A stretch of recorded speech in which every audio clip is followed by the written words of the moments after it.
अस्सलाम वालेकुम नाजरीन। ड्रामा से माहिर की नेक्स्ट एपिसोड में अब आ चुका है बहुत बड़ा ट्विस्ट, और ये ट्विस्ट राहीला की धज्जियां उड़ा देगा। यानी उसका ये मकरो फरेब चेहरा सबके सामने आ जाएगा, और वो भी सबूतों के साथ। वो पुलिस वाला एक बार फिर से मंजर आम पे आ जाता है, और अब की बार इस राहीला से डिमांड करने लगा कि उसे कम उम्र की लड़की चाहिए, और साथ में ठीक ठाक जहेज भी।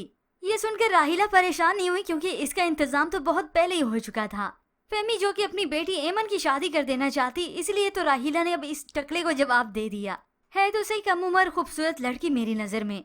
ये सुनकर तो पुलिस वाला खुश हो जाता है कि हमने तो मिलके काम किया है 50-50 में, और साथ ही उसे उस डाके का भी याद दिलाने लगा जो इस राहीला ने जमशेद के घर पर डलवाया था। मगर अब की बार इस राहीला को बिल्कुल भी अंदाजा नहीं कि अब की बार इस पुलिस वाले की मदद करने से वही खुद ही मुसीबत में पड़ने वाली है। उसके पोल तो खुलकर रहेंगे। कब तक इस टकले की हर डिमांड ये पूरी करती रहेगी, और बस फिर जब नहीं पूरी करेगी तो ये उसके पोल खोल देगा।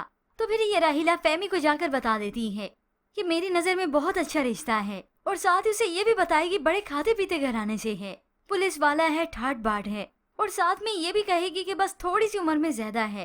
अब इस फेमी को उम्र से कोई सरोकार ही नहीं, उसने तो बस पैसे की चमक धमक देखनी है।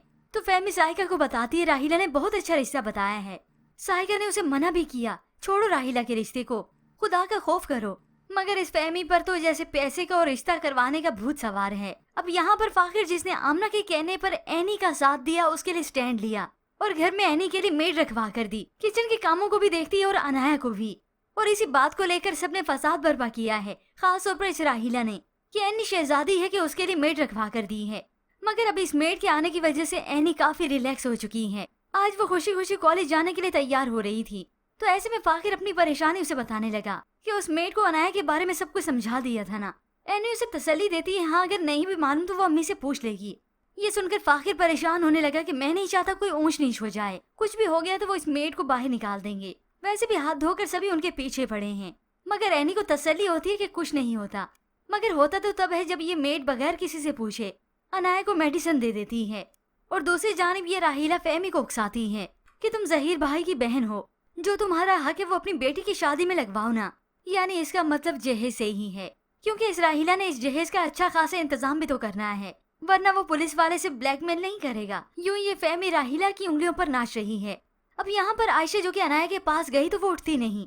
आयशा ये देखकर परेशान होने लगी कि वो उठ क्यों नहीं रही। आखिर वो समीना को जाकर बताती है, और साथ में वो कफ सिरप भी लेकर आई। अब यहाँ पर हो सकता है उस मेड ने ये कफ सिरप कुछ ज्यादा ही डोज में दे दिया हो, या फिर उसने भूलकर कोई और दवाई दे दी हो, जिस मेडिसिन का रिएक्शन इस अनाया को हो गया हो। मगर होप्स हो ये अनाया आपकी बार ठीक ही होगी। पर ऐसे में व्यूअर्स, अब राहीला और फेमी की जिंदगी में ट्विस्ट जरूर आने वाला है। होप्स इस फेमी को मुंह के बल जरूर घिरना पड़े, और वो भी इस राहीला के कहने में आकर। तभी से मालूम हो कि हर कोई मेरे भरे की बात करता था, ये समीना भाभी भी।